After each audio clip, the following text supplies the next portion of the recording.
Unlike the other lab equipment I've been describing, the cameras being used in this lab will depend on the model of smartphone that you personally are using. Different phones will have different features, but there's still some basics I can share that would apply to most any smartphone. You should still take some time though to explore your phone's options so you can get the most out of it. One feature that should be standard across most cameras are options to change the camera's resolution and frame rate. Resolution refers to the amount of detail a camera captures in a single image or frame of video, typically expressed by referring to the dimensions of the video in terms of pixels. A full high-definition video, for instance, is 1920 pixels wide and 1080 pixels tall, which often just gets shortened to 1920 by 1080 or just 1080. A 4K image, which many phones are capable of capturing now, is 3840 pixels wide and 2160 pixels wide. That's double the pixel count of a full HD video in both directions, meaning 4 times as much visual information is being captured. You can obviously capture a lot more detail shooting in 4K, but you have to consider the size of the file compared to one shot in HD.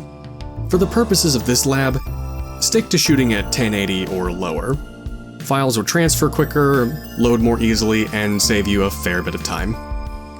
Frame rate can also have an impact on file size. Frame rate refers to the number of individual images being captured or played back for each second of video, measured in frames per second or FPS. Most movies are shot at 24 FPS, while most television broadcasting is done at 30 FPS. Now, like with resolution, many smartphones can shoot at higher frame rates, which can be good when you're shooting video that's meant to be slowed down later, but keep in mind that for every second of video shot at 60 FPS, twice as many images are being captured as opposed to a video shot at 30. This doesn't necessarily result in a file that's twice the size, depending on how your phone compresses image and video files, but a 60 FPS video shot at the same resolution will always produce a larger file. So save yourself some time and stick to a resolution of 1080 and a frame rate of either 24 or 30 FPS. Depending on your phone, your camera might have different default settings each time you close it and open it back up, so be sure to check those settings each time you go to shoot something for one of these assignments. There are actually a handful of shots I captured from my sample videos that I shot in 4K because I wasn't paying attention. You can work around that by using something called the Effects Control panel, but that won't be covered until the second assignment.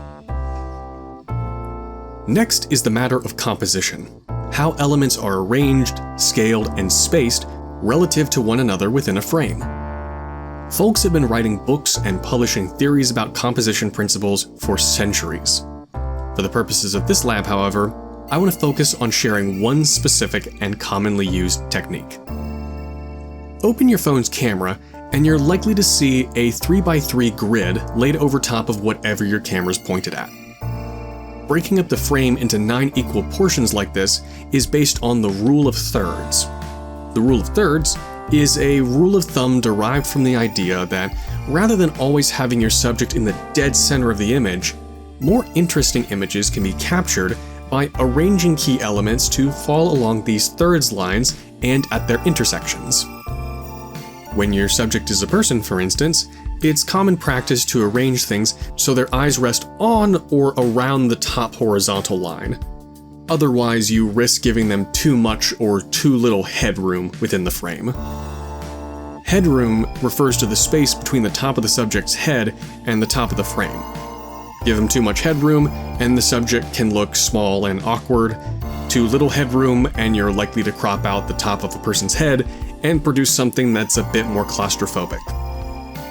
That's getting into subjective territory though, and there are times when that might be the effect you're aiming for. It really is more art than science at that point.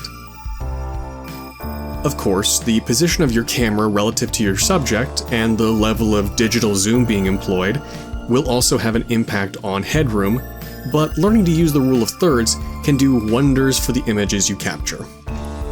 One of the benefits of using smartphone cameras in this lab is the option to use either a front-facing or a back-facing camera. Back-facing cameras tend to be better quality, but a front-facing camera allows you to monitor your video while on camera, making it a lot easier to shoot solo when the need arises.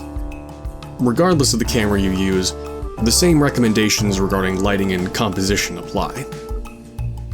Last but certainly not least is the importance of good audio. No matter how pretty a video is, poor audio quality can drag everything down. This lab sadly doesn't offer access to a controlled space like a studio, but there's still a few things you can keep in mind to ensure you capture the best audio possible. First, you should check your camera app to see if it has access to more than one microphone. My phone, for example, offers the choice of using an omnidirectional mic, a front-facing mic, a back-facing mic, or a separate device that I've connected to the phone. When shooting my self-introduction for the first assignment, for instance, I made sure my mic was set to front because I was using the front-facing camera. Hi, I'm Mr. Wetzel. I attended Heritage High School and I attended Central Virginia Governor School for Science and Technology. Hi, I'm Mr. Wetzel. I attended Heritage High School and I attended Central Virginia Governor School for Science and Technology.